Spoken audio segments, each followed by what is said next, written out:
ಹರಿ ಓಂ. Sir ನಮಸ್ತೆ, Shivaprasad Bolantur, Vishwavani ಟಿವಿಯಿಂದ ಮಾತನಾಡೋದು sir. ಹೇಳಿ ಹೇಳಿ ಹೇಳಿ. ಸರ್ ನಿನ್ನೆಯಷ್ಟೇ ಒಂದು ಬಿಸಿ ರೋಡ್ನಲ್ಲಿ ಒಂದು ಬರ್ಬರ ಹತ್ಯೆ ಆಯಿತು ಬಸ್ ನಿಲ್ದಾಣದಲ್ಲಿ. ಈ ಕುರಿತಂತೆ ತಾವು ಏನು ಹೇಳೋದಕ್ಕೆ ಇಚ್ಛಿಸ್ತೀರಾ ಸರ್? ನೋಡಿ, ಅದೊಂದು ಅಮಾಯಕ ಹೆಣ್ಣು ಮಗಳನ್ನ ಅದು ಅಮಾನುಷವಾಗಿ ಅದು ರಾಕ್ಷಸೀಯ ಕೃತ್ಯ ಮಾಡಿದ್ದಾನೆ. ಇದನ್ನ ಖಂಡಿತವಾಗಿ ನಾವು ಖಂಡನೆ ಮಾಡ್ತೇವೆ. ಅವನನ್ನ ತಕ್ಷಣ ಬಂಧನ ಮಾಡಬೇಕು, ಅಥವಾ ಬಂಧನ ಮಾಡಿರೋ ಮಾಹಿತಿಗಳು ಕೂಡ ಏನೋ ಬರ್ತಾ ಇದೆ ಕೆಲವೊಂದು ಇದರಲ್ಲಿ. ಅವನನ್ನು ಗಲ್ಲಿಗೇರಿಸುವ ನಿಟ್ಟಿನಲ್ಲಿ ಏನಾದ್ರು ತಕ್ಷಣಕ್ಕೆ ಏನಾದ್ರು ತುರ್ತಾಗಿ ಏನಾದ್ರು ಕ್ರಮಗಳನ್ನು ಕೈಗೊಳ್ಳಬೇಕು. ಯಾಕಂತ ಹೇಳಿದ್ರೆ ಇಂತಹ ಘಟನೆ ಇದನ್ನ ಹೇಳಿದ್ರೆ ಹೆಣ್ಣು ಮಕ್ಕಳು ಎದುರುವಂತ ಪರಿಸ್ಥಿತಿ ನಿರ್ಮಾಣ ಆಗಿದೆ.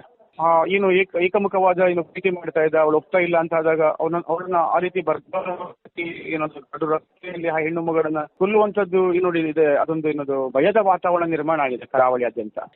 ಎಲ್ರಿಗೂ ಜಿಲ್ಲೆಯಲ್ಲಿ ಕಾನೂನು ವ್ಯವಸ್ಥೆ ಹದಗೆಟ್ಟಿದೆ ಅಂತ ಹೇಳುವಂತದ್ದು ಸರ್ ನೀವು? ಖಂಡಿತವಾಗಿ ಚೂರಿ ಇಟ್ಕೊಂಡು ನೋಡಿ, ಪುತ್ತೂರಿನ ಘಟನೆ ಆಯ್ತು. ಚೂರಿ ಇಟ್ಕೊಂಡು ಒಬ್ಬ ವ್ಯಕ್ತಿ ಏನೋ ಮಾಡ್ತಾ ಇದ್ದ. ಹೆಣ್ಣು ಮಗಳು ನೋಡಿದ್ಲು.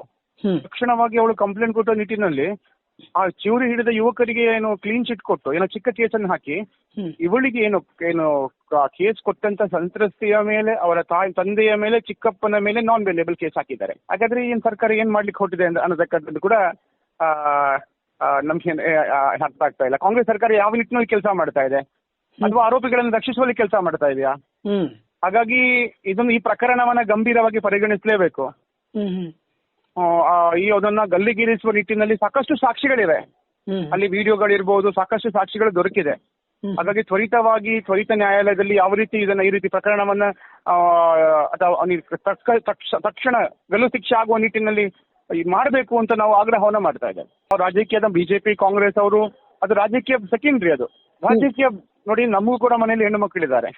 ಈ ರೀತಿಯ ವಾತಾವರಣ ನಿರ್ಮಾಣ ಆಗಿದ್ದು ಖಂಡಿತವಾಗಿದ್ದು ನಮ್ಗೆ ಸಹಿಸ್ಕೊಳ್ಳಿಕ್ ಆಗೋದಿಲ್ಲ. ರಾಜಕೀಯ ಪಕ್ಷದವರ ನಾವು ಅದಕ್ಕೆ ಕಾಯ್ತಾ ಇಲ್ಲ. ಇದಕ್ಕೆ ತಕ್ಷಣವಾಗಿ ಪೊಲೀಸ್ ಇಲಾಖೆ ಇದಕ್ಕೆ ತಕ್ಷಣ ಕ್ರಮಗಳನ್ನ ಕೈಗೊಳ್ಳಬೇಕು. ನಮ್ಗೆ SP ಅವ್ರ ಮೇಲೆ ನಂಬಿಕೆ ಇದೆ. ಇದರ ಬಗ್ಗೆ ಖಂಡಿತವಾಗಿ ಕೆಲಸ ಮಾಡ್ತಾರೆ ಅನ್ನತಕ್ಕಂಥ ನಂಬಿಕೆ ಖಂಡಿತವಾಗಿದೆ. ಅವರು ತಕ್ಷಣವಾಗಿ ಇದರ ಬಗ್ಗೆ ಕೆಲಸವನ್ನ ಮಾಡಬೇಕು ಅಂತ ನಾನು ವಿನಂತಿಯನ್ನು ಮಾಡ್ತೇನೆ. ನೋಡಿ, ನಿನ್ನೆ ಏನ್ ಮಾಡಿದ್ದಾರೆ ಅಂತ ಹೇಳಿದ್ರೆ, ಆ ಹುಡುಗನನ್ನ AI ಮೂಲಕ ಎಡಿಟ್ ಮಾಡಿ ಬಜರಂಗ ದಳದ ಕಾರ್ಯಕರ್ತ ಚೇತನ್ ಪೂಜಾರಿ ಅನ್ನತಕ್ಕಂಥ ನಿಟ್ಟಿನಲ್ಲಿ ಎಲ್ಲ ಕಡೆ ಸ್ಪ್ರೆಡ್ ಮಾಡ್ಲಿಕ್ಕೆ ಪ್ರಯತ್ನ ಮಾಡಿದ್ರು. ಅಷ್ಟೇ ಅಲ್ಲದೆ ಇದ್ರ ಹಿಂದೆ ಶೈಲಜಾ ಅಮರ್ನಾಥ್ ಅನ್ನತಕ್ಕಂಥ ವಕೀಲೆ, ಕಾಂಗ್ರೆಸ್ನ ಒಬ್ಬ ಕಾರ್ಯಕರ್ತೆ, ಜವಾಬ್ದಾರಿಯುತ ಕಾರ್ಯಕರ್ತೆ ಕೂಡ ಇದನ್ನ ಸ್ಪ್ರೆಡ್ ಮಾಡಿ ಒಂದು ರೀತಿಯ ವಾತಾವರಣ ನಿರ್ಮಾಣ ಮಾಡ್ಲಿಕ್ಕೆ ಪ್ರಯತ್ನ ಮಾಡಿ. ತಕ್ಷಣವಾಗಿ ನಮ್ಮೆಲ್ಲ ಕಾರ್ಯಕರ್ತರು ಬಂಟ್ವಾಳ ಠಾಣೆಯಲ್ಲಿ ಪೊಲೀಸ್ ಪ್ರಕರಣವನ್ನು ದಾಖಲು ಮಾಡಿದ್ದಾರೆ ಇದ್ರ ಬಗ್ಗೆ. ಇನ್ನಷ್ಟು ಎಲ್ಲೆಲ್ಲ ಅದನ್ನ ಸುಳ್ಳು ಸುದ್ದಿಯನ್ನ ಅದು ಸಂಘಟನೆಯ ಮೇಲೆ ಮಾನಹಾನಿಕರ ಪೋಸ್ಟ್ಗಳನ್ನ ಹಾಕ್ತಾ ಇದ್ದಾರೆ. ಅದರ ಬಗ್ಗೆ ಕೇಸುಗಳು ಕೂಡ ಇನ್ನು ಮುಂದಿನ ದಿನಗಳು ಕೂಡ ಕೊಡ್ಲಿಕ್ಕಿದ್ದಾವೆ. ಅಂದ್ರೆ ಆರೋಪಿ ಚೇತನ್ ಯಾವುದೇ ಸಂಘಟನೆಯಲ್ಲಿ ಇರ್ಲಿಲ್ಲ ಅಂತ? ಖಂಡಿತವಾಗಿ ಇರ್ಲಿಲ್ಲ. ಅವನು ಇದ್ದದ್ದೇ ಬೇರೆಯವ್ರ ಜೊತೆ, ಬೇರೆ ಮತದವ್ರ ಜೊತೆಗಿದ್ದ. ಅವನ ಬಗ್ಗೆ ಇನ್ನಷ್ಟು ಮಾಹಿತಿಗಳು ಕೇಳಿದಾಗ ಅವನೊಬ್ಬ ಊರಲ್ಲೇ ಇಲ್ಲ. ಅವನು ಟಪೋರಿ ತರ ಏನಾಗ್ತಾರೆ, ಒಬ್ಬ ಅಭಯ ಪಾಟಿದ್ರೆ ತಿರುಗ್ತಾರೆ ಅಂತ ಹುಡುಗ ಅವನು. ಆ ಹುಡುಗಿ ಅದಕ್ಕೋಸ್ಕರ ರಿಜೆಕ್ಟ್ ಮಾಡಿದ್ರು ಅವನನ್ನ. ಈ ಹುಡುಗಿ ನರ್ಸ್ ಆಗಿ ಕೆಲಸ ಮಾಡ್ತಾ ಇದ್ಲು. ಹಾಗಾಗಿ ಹಂಚ್ಕೊಳ್ಳಿಕ್ಕೆ ನೋಡಿ, ಅವರು ಮೂರು ಜನ ಹೆಣ್ಮಕ್ಳು ಇದ್ದದ್ ಮನೆಯಲ್ಲಿ. ಈ ಬಗ್ಗೆ ಸಾಕಷ್ಟು ಬಾರಿ ತಂದೆ ಹತ್ರ, ತನ್ನ ಕಸಿನ್ ಹತ್ರ ಎಲ್ಲ ಹೇಳಿದಾಳೆ ಅಂತಕ್ಕಂಥ ಮಾಹಿತಿ ಕೂಡ ಇದೆ. ತುಂಬಾ ತೊಂದರೆ ಕೊಡ್ತಾ ಇದೆ ಅಂತಕ್ಕಂಥದ್ದು. ಸರ್, ಈ ಬಗ್ಗೆ ಈ ಕುರಿತಂತೆ ಯುವತಿಯ ಮನೆಯವರ ಜೊತೆ ಮಾತನಾಡಿದ್ರಾ ಸರ್? ಇಲ್ಲ, ಹೋಗ್ತಾ ಇದ್ದೇವೆ ಇವಾಗ. ಅಂದ್ರೆ ಇನ್ನೂ ಮರಣ ಬರೆದವರ ಮನೆಗೆ ಹೋಗೋದಷ್ಟು ಸರಿಯಲ್ಲ ಅನ್ಸಿತ್ತು. ಈ ಮರಣದ ಜೊತೆ ಅವ್ರ ಮನೆಗೆ ಹೋಗ್ತೀವಿ.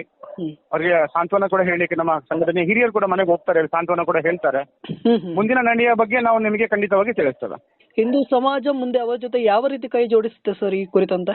ಖಂಡಿತವಾಗಿ ನೋಡಿ, ಆರೋಪಿಗೆ ಶಿಕ್ಷೆ ಆಗುವವರೆಗೆ ಹೋರಾಟ, ಕಾನೂನು ಹೋರಾಟಗಳಿರ್ಬೋದು, ಖಂಡಿತ ಹಿಂದೂ ಸಮಾಜ ಖಂಡಿತವಾಗಿ ಸ್ಪಂದಿಸುತ್ತೆ. ಹಾಗಾಗಿ ಇವತ್ತು ಸಂಜೆ 5 ಗಂಟೆಗೆ ಪ್ರತಿಭಟನೆ ಕೂಡ ಬೀಚ್ ರೋಡ್ ನಲ್ಲಿ ಪ್ರತಿಭಟನೆ ಕೂಡ ನಡೀಲಿಕ್ಕಿದೆ. ಹಾಗಾಗಿ ಇದನ್ನ ನಾನು ಈ ಘೋರ ಘಟನೆಯನ್ನು ಖಂಡಿತವಾಗಿ ಖಂಡನೆ ಮಾಡ್ತೇನೆ. ಅದಷ್ಟು ತ್ವರಿತವಾಗಿ ಆರೋಪಿಗೆ ಗಲ್ಲು ಶಿಕ್ಷೆ ನೀಡುವಲ್ಲಿ ಕ್ರಮಗಳನ್ನ ಕೈಗೊಳ್ಳಬೇಕು ಅಂತ SP ಗೆ ನಾನು ಮನವಿ ಮಾಡ್ತಾ ಇದ್ದೇನೆ. ಧನ್ಯವಾದಗಳು ಸರ್, ಮಾಹಿತಿಯನ್ನು ನೀಡಿದ್ದಕ್ಕಾಗಿ. ಧನ್ಯವಾದ.